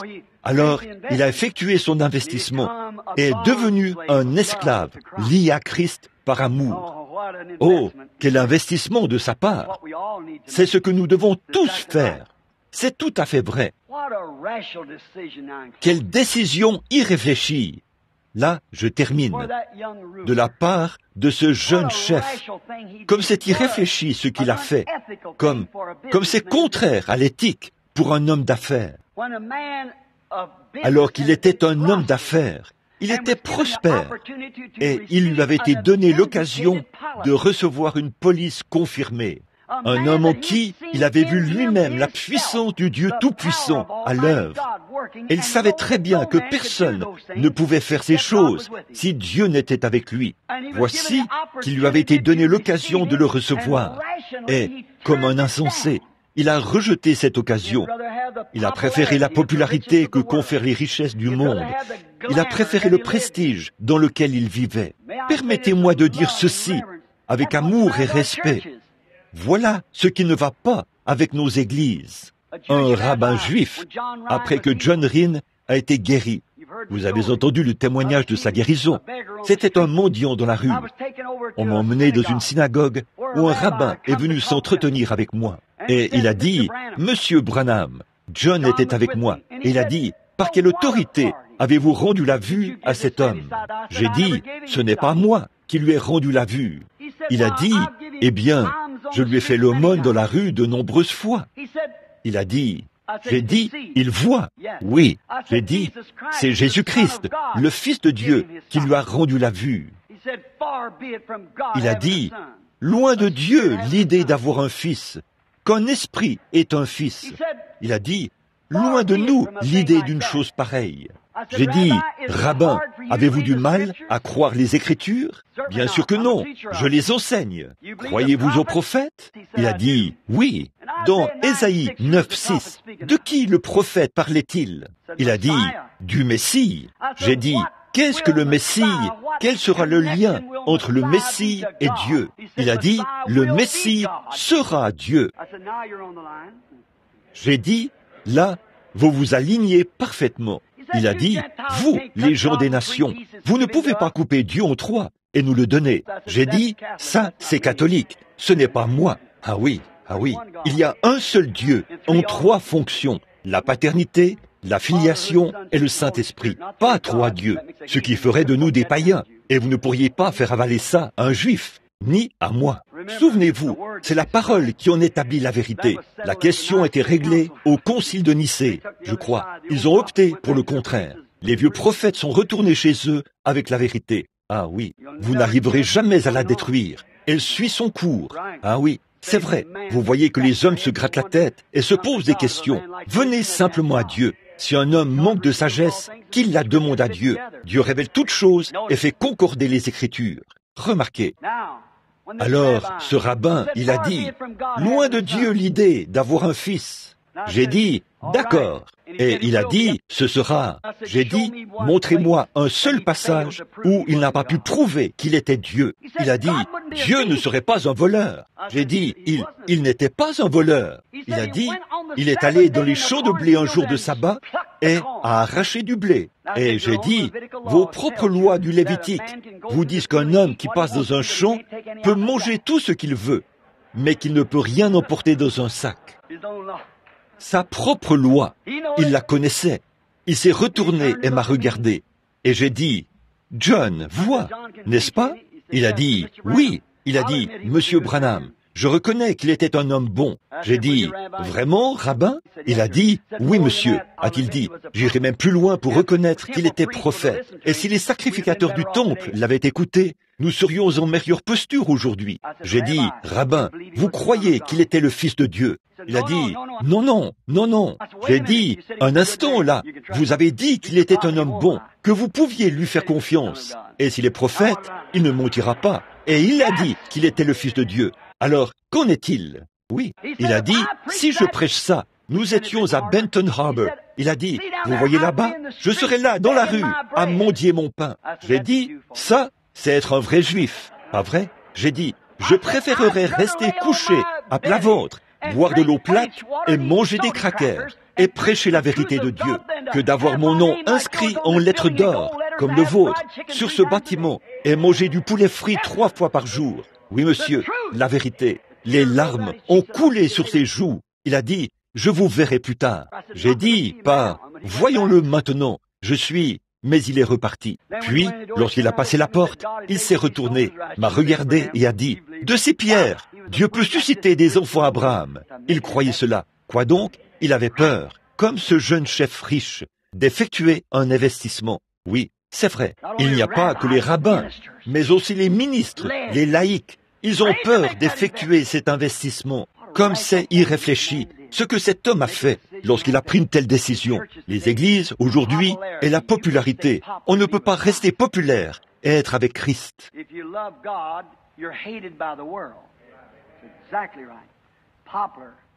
Quand on aime Dieu, on est haï du monde. C'est tout à fait vrai. La popularité, oui monsieur. Les louanges des hommes, plutôt que les louanges de Dieu. On a besoin d'un peu de vaccin. Mais ce jeune homme riche, bon, voici quelque chose pour vous, les hommes d'affaires. Il me faut terminer. Remarquez là, donc laissez ceci pénétrer profondément dans votre cœur. Le fait qu'il a rejeté Jésus n'a pas du tout arrêté l'accroissement de ses biens. Il a continué de prospérer. Suivons-le pendant un moment dans la Bible. Ses biens se sont grandement accrus. Et parce que vos affaires connaissent un peu de croissance, n'allez jamais penser que chaque fois, ce sont les bénédictions de Dieu. Les méchants prospèrent, vous savez. Cet homme a prospéré. Et il en est arrivé au point où il avait tellement prospéré que tous ses greniers étaient pleins à craquer. Et il lui a fallu en construire de nouveaux. Eh bien, il pensait avoir fait la bonne chose en rejetant Jésus et en n'investissant pas en lui.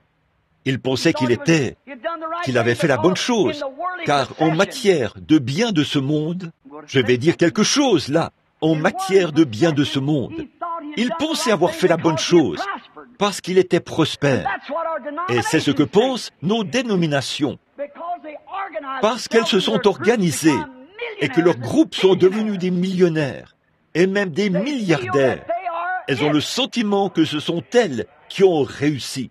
La Bible ne dit-elle pas « Tu es riche et tu t'es enrichi à cet âge-ci, mais tu ne sais pas que tu es nu, misérable, pauvre, malheureux, aveugle, et tu ne le sais même pas. » Quel état misérable! Hommes, frères, n'investissez pas dans quelque chose comme ça. Cela périra, c'est certain. Pourquoi ne pas investir dans quelque chose dont la preuve a été faite tout au long de la Bible? Et vous savez, avec tous les passages que j'ai notés ici, nous pourrions être ici jusqu'à ce soir à développer ces passages pour prouver par la Bible le sort de ceux qui ont fait cela et celui de ceux qui l'ont rejeté. Je vous montre un véritable investissement à effectuer. Donnez votre vie, votre temps, votre argent, votre talent. Donnez tout ce que vous avez à Christ. Dieu nous a donné cette garantie en le ressuscitant. Nous ressusciterons au dernier jour. Il l'a promis. Que pourriez-vous attendre de plus? Indiquez-moi un seul investissement que vous pourriez faire et qui rapporterait comme celui-là. Indiquez-moi dans quoi vous pouvez investir ce matin et gagner 10 millions de dollars sans être un cadavre demain. À quoi cela vous servirait-il? Que sert-il à un homme de gagner le monde entier s'il perd son âme? Qu'en est-il si vous êtes populaire et qu'on vous appelle un tel, diacre, surveillant, docteur, évêque, ancien, pape, ou peu importe le nom qu'on vous donne? Ça, ce sont les louanges des hommes. Je préférerais être traité d'exalté par les gens et être un fils de Dieu dans mon cœur, ayant la nouvelle naissance et l'Esprit de Christ en moi, et qu'il le prouve par la confirmation de sa parole, et qu'il me fasse vivre. Je menais une vie autrefois, mais ce n'est plus moi qui vis, a dit Paul. Et pourtant, c'était un docteur et un érudit, mais il a changé de vie quand il a rencontré Christ, et qu'il a investi en Christ. Il était un homme différent dès ce moment. Oh, certainement que cet homme s'était enrichi. Et vous savez quoi? Jésus lui a dit, si vous le remarquez ici, il lui a dit, va, vends ce que tu possèdes, donne-le aux pauvres, puis viens et suis-moi, prends ta croix et suis-moi, et tu auras des richesses dans le ciel. Voyez, quel investissement à faire, mais il a choisi de ne pas le faire. Eh bien, l'âge de l'église de Laodicée a fait le même choix, de ne pas le faire. Et souvenez-vous, quand il est devenu si immensément riche, comme l'Église l'est aujourd'hui, le pauvre était couché à sa porte, et il n'avait que les miettes qui étaient balayées pour les chiens. Lazare, le pauvre en esprit. Jésus a dit dans Matthieu 5, « Heureux les pauvres en esprit, car le royaume des cieux est à eux. » Nous ne voulons pas occuper cette place dédaignée, cette place tout au fond, où nous sommes pauvres en esprit. Ça, nous n'en voulons pas. Nous voulons que quelqu'un nous donne des louanges, être quelqu'un d'important. Comme un frère l'a dit tout à l'heure. Il a bien enfoncé le clou lorsqu'il a dit, « Comment pouvez-vous avoir la foi alors que vous avez du respect les uns pour les autres ?» ou que vous désirez les louanges les uns des autres. Peu m'importe ce que n'importe qui peut dire, ce que vous désirez, ce sont les louanges de Dieu. Que Dieu porte un regard favorable sur vous, et il ne portera un regard favorable sur vous que lorsque vous gardez sa parole. Très bien. Donc, nous voyons que ce pauvre homme en esprit était couché à sa porte et qu'il essayait tant bien que mal d'obtenir les miettes. Oh, peut-être que s'il était membre de l'armée du salut, il lui aurait donné une pièce de 10 cents lorsqu'il le croisait, ou quelque chose comme ça, pour éviter que ça paraisse si mal. Voyez, mais j'imagine qu'il investissait de grosses sommes dans sa propre église et dans son organisation, qui continuait de faire de lui quelqu'un de grand, d'important. Mais la récompense est finalement venue. Elle est finalement arrivée. Il a eu un service funèbre grandiose. J'imagine qu'un vieux célibataire est arrivé là, vêtu d'une grande robe, et a dit « Notre précieux frère est maintenant au ciel. » Oh, il a fait telle et telle chose. Il était membre de notre assemblée. Il est maintenant au ciel. Oh, comme nous sommes reconnaissants pour notre précieux frère, comme cela était différent de la parole de Dieu. Jésus a dit que pour ce qui est de sa récompense, il était dans le séjour des morts. Il avait effectué le mauvais investissement. Et dans le séjour des morts, il a levé les yeux et a vu le pauvre en esprit, qui avait effectué son investissement et qui en jouissait dans le sein d'Abraham. Oui, et maintenant, c'est lui qui était devenu un mendiant. Il souhaitait il était un croyant de profession. Père Abraham, envoie ce mendiant ici. La situation a changé. Il avait investi dans la mauvaise affaire, les biens du monde et la louange des hommes. Mais ce mendiant qui était couché là, affamé, il s'est retrouvé dans le sein d'Abraham. Envoie Lazare, il est là-bas, où il peut boire de l'eau quand il le veut. Il peut le faire. Il est là, à jouir des bénédictions de Dieu. Envoie-le ici, avec quelques gouttes d'eau sur ses doigts, afin qu'il touche mes lèvres desséchées, parce que je souffre cruellement dans ces flammes. C'est ça, la récompense. De quoi? D'avoir refusé de faire le bon investissement. Ne faites pas ça, messieurs. Ne faites pas ça, les hommes d'affaires. Je vous fais plus confiance que ça. Si vous êtes un homme d'affaires, vendez toutes les perles que vous avez et achetez celle qui est de grand prix. Investissez en Christ, en sa vie qui est en vous. Là, nous nous rendons compte que tout ce qui a un commencement a une fin. Et il n'y a qu'une chose qui n'ait jamais eu de commencement, c'est Dieu. Et quand la Bible dit, là, j'espère que je ne cite pas cela incorrectement, devant un érudit grec et un grec. Le mot Zoé signifie la vie même de Dieu. Alors, si nous avons la vie éternelle, le mot grec Zoé signifie que nous avons une partie de la vie même de Dieu, parce que nous sommes devenus une partie de lui. Nous sommes ses fils et ses filles. Aussi avons-nous la vie éternelle. Et cela ne meurt pas. Vous avez la vie éternelle. Il n'y a qu'une seule forme de vie éternelle, et c'est Dieu. Dieu est éternel. Il n'a jamais eu de commencement, il ne peut jamais avoir de fin. Et le seul moyen pour nous d'être éternel avec lui, c'est de devenir une partie de lui. Le seul moyen que j'avais de devenir un Branham, c'était de faire partie des Branham. Le seul moyen pour moi d'être de l'espèce humaine, c'est d'être l'un d'entre eux. Et le seul moyen pour moi d'être un fils de Dieu, c'est de devenir une partie de Dieu. Alors, je dois être né de son esprit. Amen. C'est tout. Vendez tous vos credos dénominationnels et investissez dans la vie éternelle. Hommes d'affaires, femmes d'affaires, vous le voyez par l'Écriture. Il y a beaucoup d'autres passages qui vous ont traversé l'esprit. Comme vous le savez, j'ai un moyen de savoir cela. D'autres choses aussi. Vendez tous vos credos et toutes vos dénominations et venez trouver la vie. Vous êtes invités à venir ce matin. Ne rejetez pas cela comme il l'a fait. C'était un homme d'affaires vraiment insensé. Ne soyez donc pas comme lui. Soyez comme Paul. Vendez toute votre popularité. Il a dit, je ne suis pas du tout venu chez vous avec de grandes phrases empoulées, provenant de mon instruction. Car, en effet, si je l'avais fait, alors vous vous seriez fié à ses capacités, à son instruction, mais je suis venu chez vous avec la puissance et les manifestations du Saint-Esprit, afin que votre foi soit fondée sur Christ. Permettez-moi de répéter ces paroles, ou non pas les répéter, mais les dire comme ceci. Je ne suis pas venu en tant que représentant d'une organisation. Je ne suis pas venu en tant qu'érudit. Mon discours est décousu. Il se peut que beaucoup d'entre vous, les braves gens qui sont instruits, ne puissent même pas comprendre ce que je dis. C'est tellement décousu. Mais je suis venu chez vous dans la puissance de l'Esprit, dans les démonstrations du Saint-Esprit, ce qui est Dieu qui confirme sa parole, afin que votre foi ne soit pas fondée sur ce que l'homme fait, mais sur ce que Dieu a promis. Courbons la tête. Seigneur, nous nous tenons solennellement sur le seuil où une décision doit être prise.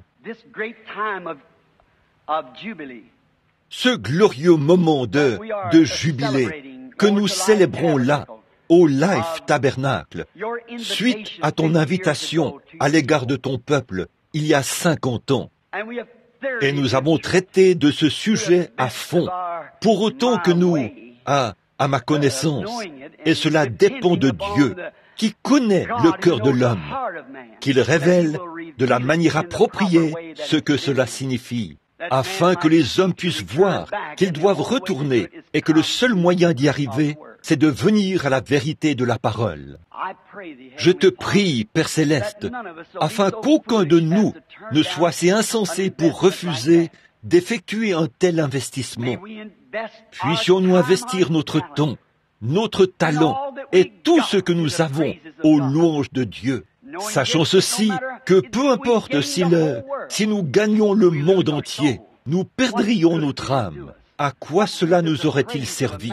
À quoi sert la louange d'un homme alors que le feu atomique brûle la terre? À quoi cela servira-t-il aujourd'hui? Peut-être quand nos pierres tombales sortiront du sable, quand les hurlements des vents, quand ce monde sera projeté vers le soleil là-bas et déplacé de sa position, comme il était avant la destruction antédiluvienne, et projeté, au lieu d'être projeté loin du soleil, il sera projeté vers le soleil. Cette fois-ci, ce ne sera plus de l'eau, mais du feu. Et lorsque les sables hurleront sur la terre avant le glorieux millénium, et que nos pierres tombales sortiront, docteur un tel, frère un tel, ou évêque un tel, à quoi cela nous servira-t-il alors que nos âmes seront là-bas, quelque part dans l'éternité? Cela arrivera forcément. Les vivants savent qu'ils sont appelés à mourir.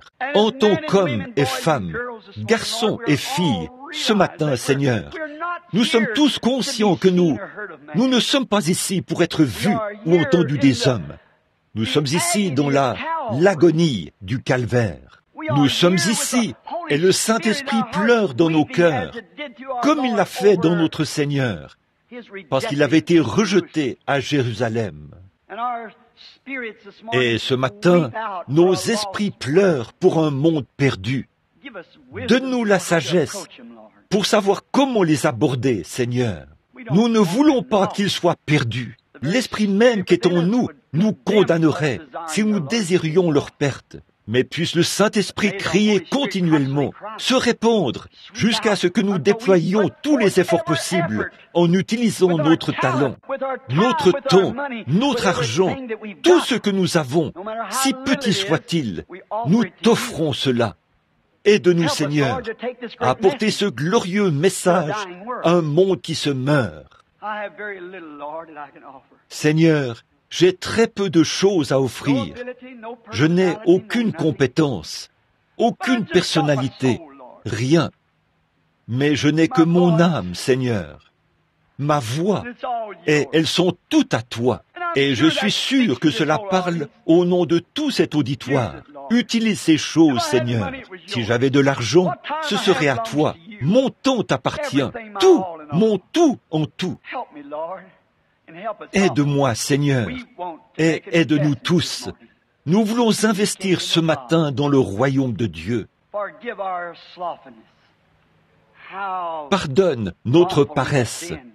Combien nous avons été terribles de trouver ce grand trésor. Combien le Saint-Esprit en nous devrait avoir le même intérêt qu'il a eu lorsqu'il était en Christ, de toujours faire la volonté du Père et d'exécuter son ordre. Et il est venu pour sauver les perdus. Mets en nous ce désir, Seigneur. Puisse ce feu dans notre sein ne jamais nous quitter, comme l'a dit ton grand serviteur John Wesley. Puisse-t-il ne jamais nous quitter. Puisse-t-il prendre de plus en plus d'ampleur, au point de nous faire tomber sur nos genoux pour implorer et supplier. Puisse cela nous faire tomber sur nos genoux, de sorte que nous allions sur les chemins et sur les sentiers, dans tous les coins et dans les entreprises et partout, dans les églises, partout où nous pouvons aller, pour présenter cette vie éternelle aux hommes et aux femmes d'aujourd'hui. Et quand tout sera terminé, puissions-nous nous rassembler dans ta demeure.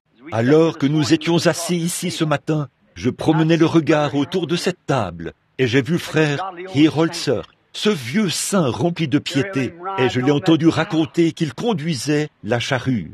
Et j'ai pensé à l'époque où j'étais un petit garçon aux pieds nus, avec 2 sangles sur mes épaules, pour labourer derrière une vieille charrue. Ton grand saint, qui nous vient de la Californie, était là-bas, à la rue Azusa.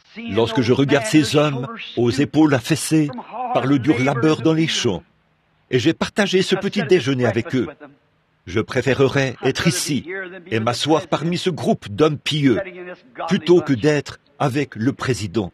Nos yeux, alors que nous, les plus jeunes, nous regardons et nous voyons nos papas et nos mamans, comme ils ont combattu pour remporter le prix et naviguer à travers des mers de sang. Aide-nous, Seigneur, à reprendre le flambeau là où ils s'arrêteront. Accorde le Seigneur. Et un jour, quand la vie sera finie, et que nous ne serons peut-être plus assis à un petit déjeuner comme celui-ci, mais nous serons assis à un souper qui sera servi dans le ciel un jour. Et alors, le roi, dans toute sa gloire, et vêtu de sa glorieuse robe, s'avancera, et nous tendrons la main par-dessus la table pour nous serrer la main les uns les autres. Je suis tellement heureux de te voir, frère. Des larmes de joie couleront sur nos joues. Mais le roi dira, la bataille est terminée. Tu as donné le meilleur de toi-même. Alors, avec ses mains, il essuiera toute larme de nos yeux et dira, entre dans les joies du Seigneur, qui ont été préparées pour toi depuis la fondation du monde, lorsque notre nom a été inscrit dans le livre de vie de l'agneau. Seigneur, aide-nous à être reconnaissants vers toi. Au nom de Jésus-Christ, puissions-nous te servir. Amen. Pendant que nous avons la tête inclinée un instant, combien de personnes ce matin, alors que nous sommes dans la présence de son être auguste, en ce moment solennel où le Saint-Esprit examine notre cœur, si vous n'avez encore jamais réellement reçu la vie éternelle, levez votre main pour que le Seigneur et moi la voyions, pendant que tous les autres gardent la tête inclinée. Voudriez-vous le faire? Levez la main pour dire que Dieu vous bénisse, que Dieu vous bénisse. Vous, partout dans le bâtiment, levez la main pour dire que Dieu vous bénisse, que Dieu vous bénisse. Je veux la vie éternelle. Que Dieu vous bénisse, jeunes et vieux. C'est bien. Je veux investir tout ce que j'ai. Je veux investir mon âme. Je veux investir mon temps. Je veux investir tout ce que j'ai pour hériter la vie éternelle. Je sens que Christ m'appelle à le faire, et je vais le faire aujourd'hui. Que Dieu vous bénisse. Que Dieu vous bénisse. Que Dieu vous bénisse. Oui, silencieusement. Que Dieu vous bénisse, mon frère. Dieu vous bénisse, ma sœur. C'est bien. Je veux effectuer un investissement ce matin. Ô Dieu, je ne lève pas ma main pour que le ministre me voie. Je lève ma main pour que tu me voies. Tu connais mon cœur. Je veux le faire. Je veux me dépouiller de tout ce que j'ai. Je veux me débarrasser de toute ma popularité, de toute la conception mondaine des choses que j'ai. Eh bien, je ne veux pas dire de donner votre propriété. Ce n'est pas ce que je veux dire. Je veux dire les choses auxquelles vous vous accrochez et qui vous empêchent d'effectuer cet investissement. Homme d'affaires, je ne veux pas dire d'abandonner vos affaires. Dieu vous a placé là. Restez-y, mais utilisez votre rémunération pour son œuvre, d'une manière ou d'une autre. Je vais effectuer mon investissement, frère Branham. Y en aurait-il un autre? Il y en a eu une douzaine ou plus. Y en aurait-il un autre? Que Dieu vous bénisse, monsieur. Un autre, avant que nous prions? Que Dieu vous bénisse, jeune femme. C'est une excellente décision. Que Dieu vous bénisse. Que Dieu vous bénisse. Que Dieu vous bénisse, mon frère, là-bas. Y aurait-il des ministres ici? Que Dieu vous bénisse. Que Dieu vous bénisse. C'est bien. Je suis prêt, frère Branham. Peu m'importe. Je vais m'en tenir à la parole de Dieu, en dépit de tout. Je sais que c'est impopulaire, mais je m'en tiendrai à cela. Que Dieu me vienne en aide. Je vais effectuer mon investissement ce matin. Je serai l'homme d'affaires de Dieu. Je mettrai tous mes talents au service de sa gloire et de son royaume. Et je cesserai de les utiliser pour les richesses du monde. Que Dieu vous bénisse, mon frère chrétien. Que Dieu vous bénisse, mon frère ministre. Que Dieu vous bénisse, mon frère ministre. C'est bien, je le ferai. Que Dieu vous bénisse, mon frère ministre. Je le ferai. Que Dieu vous bénisse, ma sœur. Que Dieu vous bénisse, ma sœur. Je vais me débarrasser de tout. Je vais m'en tenir à la parole. Que Dieu vous bénisse. Que Dieu vous bénisse, ma sœur, au fond. Que Dieu vous bénisse, mon frère. Que Dieu vous bénisse, ma sœur. C'est ça, il le voit. Que Dieu vous bénisse, mes frères. Vous deux qui êtes ensemble là-bas. Que Dieu vous bénisse ici. Et vous là-bas. Que Dieu vous bénisse, mon frère. Et vous, ma sœur. C'est bien. Vous, mon frère. Souvenez-vous, pendant que vous êtes en prière, vous défiez toutes les lois de la science lorsque vous levez la main. Vous dites, frère Branham, ça ne sert à rien, ça sert à quelque chose. Si vous êtes sérieux, tout dépend de ce que vous voulez. Jésus a dit, celui qui écoute mes paroles et qui croit à celui qui m'a envoyé a la vie éternelle. Non pas celui qui prétend croire, mais celui qui croit vraiment et qui est sincère. La science dit, du point de vue de la science, que la gravitation vous empêche de lever les mains. Mais vous avez en vous un esprit qui a pris une décision, parce qu'il y avait un autre esprit près de vous, l'Esprit de Dieu, qui a dit, lève la main. Alors, vous avez défié la loi de la science. Et voilà que votre main s'est levée vers votre Créateur. Si vous l'avez fait sincèrement, il a inscrit votre nom sur cet investissement ce matin. Maintenant, Père Céleste, ils sont à toi. Ils sont des trophées du message, les trophées de la parole, les trophées de Jésus-Christ. Tu as dit, nul ne peut les ravir de la main de mon Père. Il me les a donnés. Nul n'est assez grand pour le faire. Garde-les, Père. Envoie-les comme des tisons arrachés du feu. Fais d'eux des lumières ardentes pour ton royaume. Je te les remets au nom de Jésus-Christ. Amen.